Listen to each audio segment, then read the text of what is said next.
کیف ان تمام باتوں پر میں ماتم نہیں کرتا، مجھے افسوس اس بات کا ہے آج دنیا جن برائیوں جن گناہوں میں مبتلا ہو رہی ہے اس میں مسلمان بھی کاندھے سے کاندھا ملا کر ان برائیوں میں مبتلا نظر آتا ہے، ان گناہوں میں مبتلا نظر آتا ہے۔ اگر دلی کی سرزمین پر ایک بچی کو اٹھا کر جبرن اس کے ساتھ 6 لوگ جو ہے زنا کرتے ہیں تو یہی سب کچھ بامبے میں بھی ہوا، اور بامبے میں جب گرفتار کیا گیا تو پتا چلا وہاں تو کوئی مسلمان نہیں تھا، اللہ کا احسان ہے، لیکن یہاں وہی کانڈ کرنے والا ایک مسلمان نکلتا ہے۔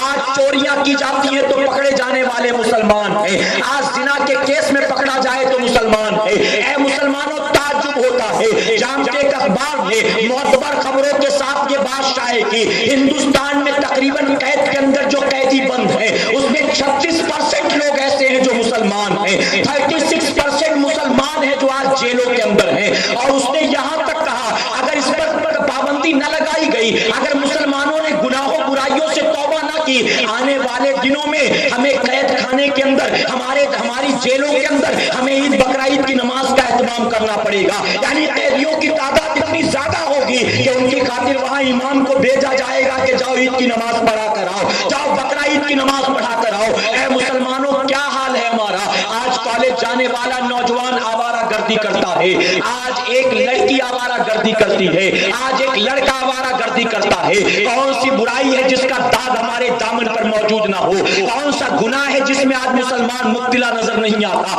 مسلمان شراب پی رہا ہے، مسلمان جوا کھیلتا ہے، مسلمان سود کھاتا ہے، مسلمان سود دیتا ہے، مسلمان شراب پیتا ہے، مسلمان زنا کرتا ہے، مسلمان ڈرگس کا استعمال کرتا ہے، مسلمان ہیروئن کا استعمال کرتا ہے، مسلمان جو ہے نشاور دوائیوں کا استعمال کرتا ہے۔ آج چھوٹی چھوٹی تکلیفیں آ جائیں، آپ کے اسی قریش نگر میں رہنے والی عورتیں چھوٹی سی کوئی پریشانی آئے فوراً گھر کے زیور لے کر پہنچ گئی سونار کے پاس، معمولی سمجھ رکھا آپ نے اس کو، یہ کیا ہے؟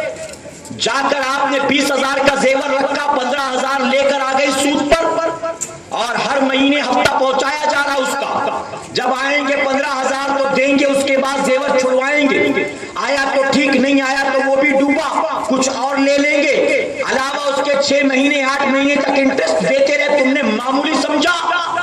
فرمایا کیا سود کھانے والا یا اس کاروبار کو شے دینے والا، میرے آقا فرماتے ہیں، سن لو کان کھول کے، فرماتے سود کھانے والا اپنی ماں کے ساتھ زنا کرنے والے سے بدتر، اپنی والدہ کے ساتھ زنا کرنے والے سے بدتر ہے۔ آج آسان سمجھ رکھا ہے، اس کو آسان سمجھ رکھا، کوئی فرق ہی نہیں پڑتا۔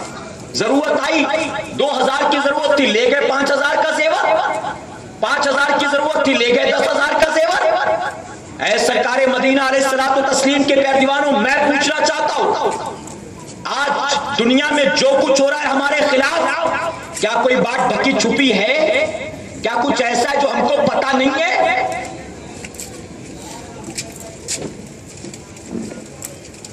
پوری دنیا متحد ہو کر مسلمانوں کو تباہ برباد کر دینا چاہتی ہے، مسلمانوں کو جڑ سے مٹا دینا چاہتی ہے، مسلمانوں کو ختم کر دینا چاہتی ہے، اور یہ مسلمان ہے، اس کو اپنی دنیا سے فرصت ہی نہیں ہے۔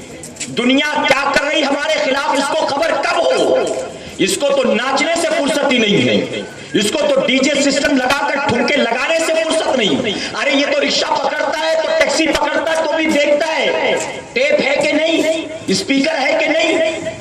اتنا بے غیرت، اتنا بے حیا۔ میں پوچھنا چاہتا ہوں، ابھی آپ نے چند دنوں پہلے ذکر حسین کی محفل سجائی ہوگی، خوب تعزیہ بھی نکالا ہوگا، خوب کھچڑا بھی مزے سے کھایا ہوگا، شربت بھی لوٹا ہوگا، نان کھٹائیاں بھی لوٹی ہوں گی۔ میں پوچھنا چاہتا ہوں، امام علی مقام کا یزید فلید کے ساتھ جھگڑا کس بات کا تھا؟ کیا جھگڑا تھا؟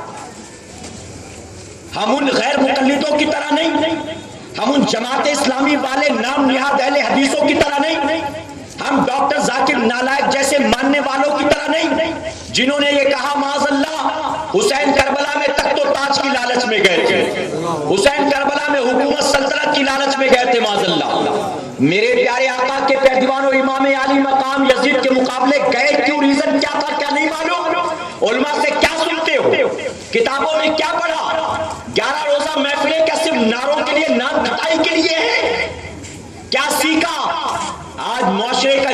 لینے کے بعد معذرت کے ساتھ کہنا پڑتا ہے ہمیں اور آپ کو داستان کربلا یاد ہے، پیغام کربلا تو ہمارے باپ دادا نے ہی فراموش کر دیا، ہمیں کیا پتا ہوگا، باپ دادا ہی بھول گئے پیغام کربلا کیا کیا۔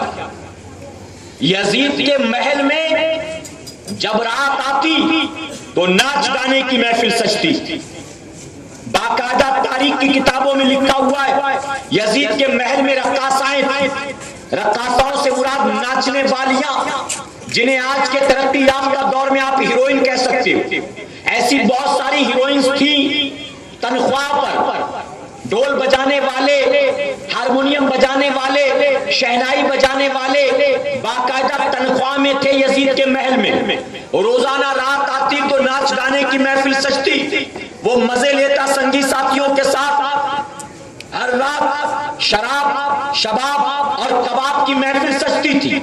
امام حسین نے پسند نہیں کیا یہ صحابی رسول کا بیٹا ہے، حضرت امیر معاویہ کا بیٹا ہے، یہ مسلمان ہے، یہ خلیفہ بننے کی تمنا رکھتا ہے، مسلمانوں کے امام بننے کی آرزو رکھتا ہے، اور یہ ایسی حرکتوں میں مبتلا ہو۔ امام عالی مقام نے پسند نہ کیا کہ یزید امیر معاویہ کا بیٹا ہے، مسلمان ہے، کلمہ پڑھنے والا ہے، اس کے محل سے ناچ گانے کی آواز آئے، امام عالی مقام اس کے مقابلے پر آ گئے، اے یزید یا تو تیرے گھر کا ناچ گانا بند ہوگا یا تو تجھے حسین سے مقابلہ کرنا ہوگا۔ یزید نے کہا میں مقابلہ کرنے کو تیار ہوں، حسین تیری گردن کاٹنے کو تیار ہو، لیکن ڈول گھنگروں سے نفرت دل میں پیدا ہو جائے میں اس کے لیے تیار نہیں ہوں، ناچ گانے سے توبہ کرنے کو تیار نہیں ہوں۔ امام عالی مقام آگے مقابلے پر۔ اے مسلمانوں میں پوچھنا چاہتا ہوں، یزید پلید کے گھر سے ناچ گانے کی آواز آتی تھی، جب امام حسین نے پسند نہ کیا، آج کھچڑا شربت کھانے پینے والے حسینیوں تمہارے گھروں سے جب ناچ گانے کی آواز آتی ہے تو کیا امام حسین کے دل کو تکلیف نہیں ہوتی ہوگی؟ کیا حسین کے نانا کے دل کو تکلیف نہیں ہوتی ہوگی؟ جب تم موبائل میں گانا سنتے ہو،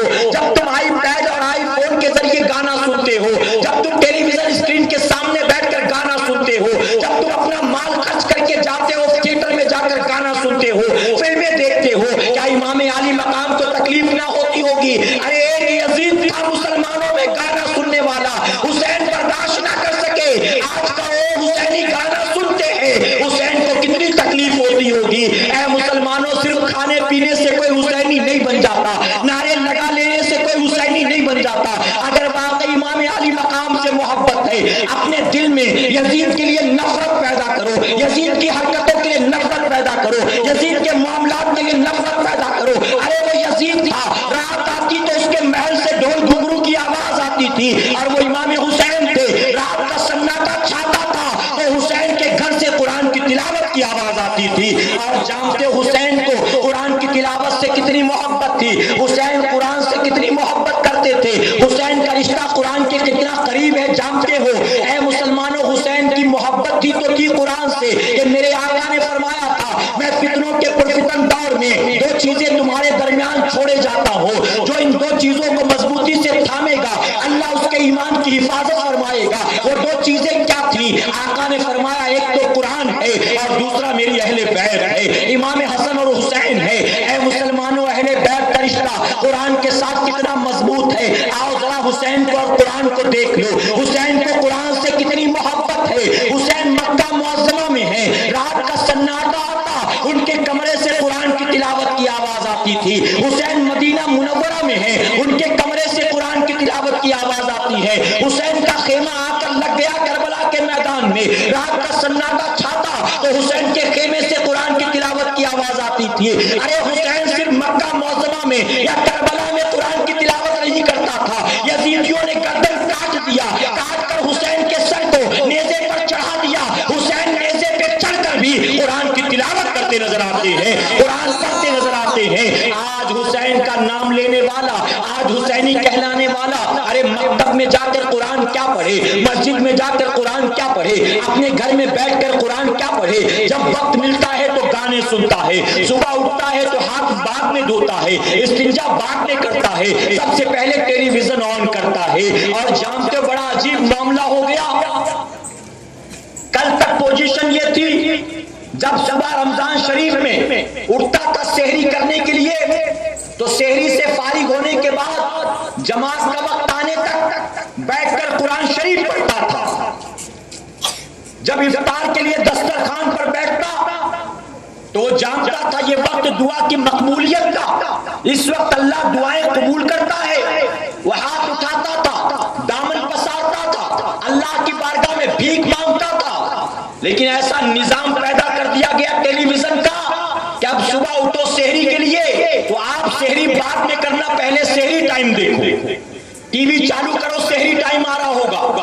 افطار کے لیے بیٹھو، اللہ سے دعا نہ کرو، دعا کوئی اور لندن میں کر رہا ہوگا. آپ صرف ٹی وی چالو کر کے بیٹھ جاؤ، افطار ٹائم دیکھ لو. آج شب قدر آئے تو ٹیلی ویژن کے سامنے، شب معراج آئے تو ٹیلی ویژن کے سامنے. ارے کل تک یہ مسلمان ایسی مبارک راتیں آتی تھی، اپنا گھر چھوڑ کر نکلتا تھا، اللہ کے گھر میں جاتا تھا، چند نیکیاں حاصل کرتا تھا، کچھ اللہ کے سجدے کرتا تھا، اللہ کی عبادت کرتا تھا. ایسا مصروف کر کے رکھ لیا اس کو. راتیں آئے تو ٹیلی ویژن دیکھنے میں گزر جاتی ہیں، شب قدر آئے تو ٹیلی ویژن دیکھنے میں گزر جاتی ہے. اے مصطفیٰ پیارے کے دیوانوں، اپنے دلوں میں گناہوں کے لیے نفرت پیدا کرو، اپنے دلوں میں برائیوں کے لیے نفرت پیدا کرو، اپنے دلوں میں نیکیوں کا جذبہ پیدا کرو. اور جانتے ہو، پوری ذمہ داری کے ساتھ کہوں گا، اگر آپ نے پچھلے سال 31 دسمبر کسی گناہ کسی برائی کے اڈے پر گزارا تھا، آج اللہ نے آپ کو روکا، یہاں آنے کی توفیق دی، تو یقین جاننا وہ رحیم، وہ کریم، وہ ستار، وہ غفار آپ کا آنا ہی صرف قبول نہیں کرے گا. آپ نے آج دن بھر جو گناہ کیے، اس سے پہلے آپ کی زندگی جیسے گزری، یقیناً میرا پروردگار آپ کے پچھلے سارے گناہوں کو ضرور معاف فرمائے گا. سارے گناہوں کو. جانتے ہو میرا مولا کیسا رحیم ہے، کیسا کریم ہے. فرمایا گیا جب میرا بندہ ایک مرتبہ مجھے آواز دیتا ہے، یا اللہ، یا رحمان، تو رب تبارک تعالیٰ فرماتا ہے اپنے بندے کی اس آواز پر میں 70 مرتبہ لبیک کہتا ہوں. بندہ کہتا ہے اللہ، رب فرماتا ہے لبیک یا عبدی، لبیک یا عبدی، حاضر ہوئے میرے بندے، حاضر ہوئے میرے بندے. ایک روایت میں یہاں تک آتا ہے ایک بت پرست تھا، مسلمان نہیں تھا، بتوں کا پجاری تھا. اس کے گھر میں ایک بت تھا، 70 سال تک اس بت کی پوجا کرتا رہا. 70 سال تک چڑھاوے چڑھاتا، تلک لگاتا، آرتیاں اتارتا، پرارتھنائیں کرتا، منتیں مانگتا، جو کچھ بن پڑتا کرتا. اپنی مصیبتوں بلاؤں میں اس بت کے پاس جاتا اور اسے یا سنم یا سنم کہہ کے آواز دیتا، یا سنم یا سنم یا سنم. فرمایا گیا 70 سال تک یہی کرتا رہا. ایک دن 70 سال کے بعد بت کے سامنے بیٹھا، یا سنم کا ورد کر رہا تھا. اچانک زبان سے یا سنم کی جگہ ایک مرتبہ یا سمد نکل گیا. جیسے اس نے کہا یا سمد، رب نے فوراً فرمایا لبیک یا عبدی، لبیک یا عبدی. فرشتوں نے اعتراض کیا، اے اللہ، یہ تجھے آواز نہیں دے رہا ہے، یہ تو بت ہی کو پکار رہا تھا. نیت یا سنم کی، غلطی سے یا سمد نکل گیا. رب فرماتا ہے غلطی ہی سے صحیح، 70 سال کے بعد میرے بندے نے مجھے پکارا تو ہے، اور مجھے غیرت آتی ہے کہ جب میرا بندہ کبھی مجھے پکارے اور میں اس کے پکار پر لبیک نہ کہوں، مجھے غیرت آتی ہے. اس لیے غلطی سے صحیح میرے بندے نے پکارا تو میں نے اس لیے لبیک کہا.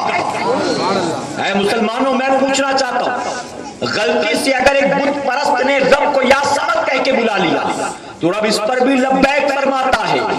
ہم اور آپ غلطی سے نہیں بلاتے، ہوش و حواس میں بلاتے ہیں. ہم نے تو اس کے معبود ہونے کی گواہی دی ہے. ہم نے تو یہ کہا اس کے سوا کوئی عبادت کے لائق نہیں ہے، اس کے سوا روزی دینے والا کوئی نہیں. ہم نے تو گواہیاں دی ہیں. تو جب ہم بلائیں گے اپنی مصیبتوں بلاؤں میں، کیا میرا مولا ہمارے لیے کافی نہیں ہے؟ کیا ہمارا پروردگار ہماری مصیبتوں کو ہرنے والا کافی نہیں ہے؟ کیا ہماری تمنائیں پوری کرنے والا وہ کافی نہیں ہے؟ اے مسلمانوں، رسم و رواج جماعت میں ہوتا ہے، خاندان میں ہوتا ہے، ہمارے علاقے میں ہوتا، ہماری طرف ہوتا. ایسی باتوں میں مبتلا مت ہونا. گھر میں شادی بیاہ ہو، آپ نے یہ ارادہ کیا کہ میں ناچ گانے کے بغیر کروں گا سادگی کے ساتھ، لوگ آ کر کہیں گے پتہ ہی نہیں چل رہا ہے کہ شادی کا گھر ہے کہ میت کا گھر ہے۔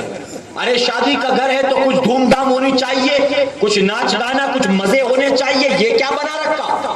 ایسی باتوں میں ہرگز مت آنا لوگوں کی، بلکہ یہ سمجھ لینا کہ ان گناہوں برائیوں کی طرف دعوت دینا شیطان مردود کا کام ہے، اور نیکیوں کی طرف دعوت دینا یہ میرے نبی کا کام ہے۔ میرے آقا نے منع کیا ناچ گانے سے، اب مجھے آقا کی بات ماننی ہے کہ شیطان مردود کی بات ماننی ہے؟ مجھے امام علی مقام کے نقش قدم پر زندگی گزارنا ہے کہ یزید پلید کے نقش قدم پر زندگی گزارنا ہے؟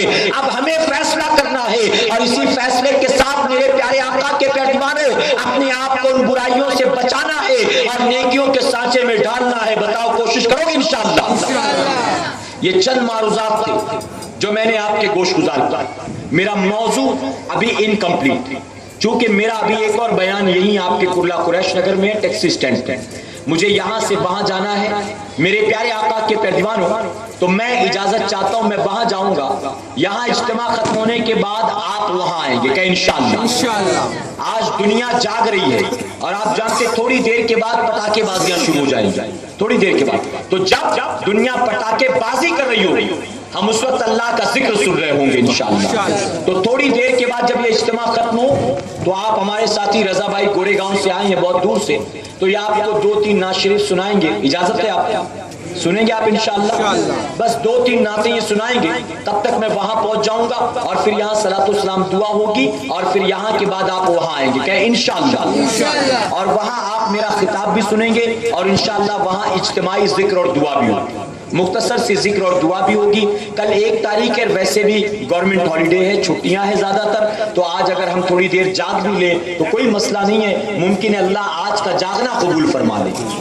تو یہاں کے بعد آپ وہاں تشریف لائیں گے انشاءاللہ، اسی موضوع پر فقیر کا وہاں بھی خطاب ہوگا۔ اللہ اپنے حبیب پاک کے صدقے ہمیں آپ کو سب کو کہنے سننے سے زیادہ عمل کرنے کی توفیق عطا فرمائے۔ درمیانی گفتگو مجھ سے جانے انجانے میں کسی طرح کی غلطی خامی رہ گئی، آپ سب کو گواہ بنا کر میں سچے دل سے توبہ کرتا ہوں۔ اللہ اپنے حبیب کے صدقے میرے توبہ کو قبول فرمائے، اور ہماری محفل کو قیامت کے دن ہمارے لیے، ہمارے ماں باپ کے لیے بخشش اور نجات کا ذریعہ بنائے۔ وما علینا الا البلاغ۔ آپ بیٹھے